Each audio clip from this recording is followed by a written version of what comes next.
بسم اللہ الرحمن الرحیم۔ السلام علیکم۔ حضرت موسیٰ علیہ السلام نے اللہ سے سوال کیا، اے خدا، تو لوگوں کو پیدا کرتا ہے اور پھر مار دیتا ہے، اس میں کیا حکمت ہے؟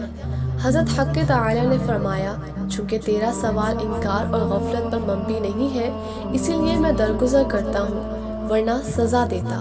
تو اس لیے معلوم کر رہا ہے تاکہ عوام کو ہماری حکمتوں سے آگاہ کر دے، ورنہ تجھے مخلوق کے پیدا کرنے میں ہماری حکمتیں معلوم ہیں۔ سوال علم کے منافی ہے۔ کسی چیز کے بارے میں سوال آدھا علم ہوتا ہے، اگرچہ تو اس سے واقف ہے، لیکن تو چاہتا ہے کہ عوام بھی آگاہ ہو جائے۔ کسی چیز کا علم ہو جانے کے بعد ہی اس کے بارے میں سوال جواب ہو سکتا ہے۔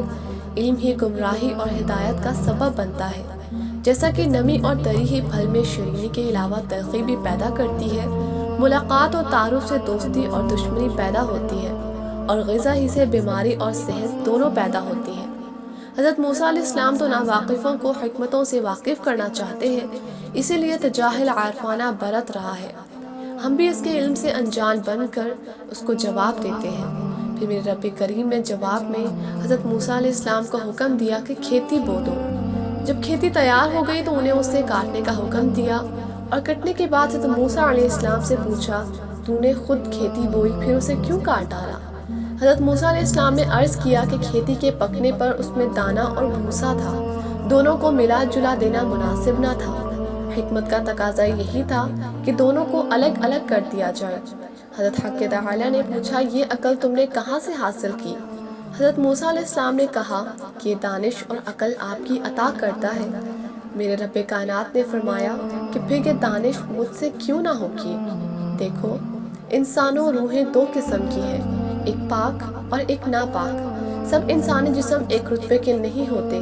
کسی جسم میں موتی جیسی روح ہے اور کسی قسم میں کنچ کی بوت کی طرح ان روحوں کو بھی ایک طرح سے ایک دوسرے سے علیحدہ کر دینا مناسب ہے۔ جس طرح گیہوں کو بھوسے سے تاکہ نیک روحیں جنت کو چلی جائیں اور بری دوزخ کو۔ پہلی حکمت تو مارنے کی تھی، اور پیدا کرنے کی حکمت یہ ہے کہ ہماری صفات کا اظہار ہو جائے۔ حدیث قدسی ہے کہ میں ایک پوشیدہ خزانہ تھا، میں نے چاہا کہ میں پہچانا جاؤں، لہٰذا میں نے مخلوق کو پیدا فرمایا۔ ناظرین گرامی، المختصر و مقصود تحریر من جانب کم فہم و بے عمل فرحان یہ کہ مخلوقات مظہر صفات خدا بندی ہے۔ انسان کے جسم میں جو موتی ہے اس کو ضائع نہیں کرنا چاہیے اور اس کی بے حد حفاظت کرنی چاہیے۔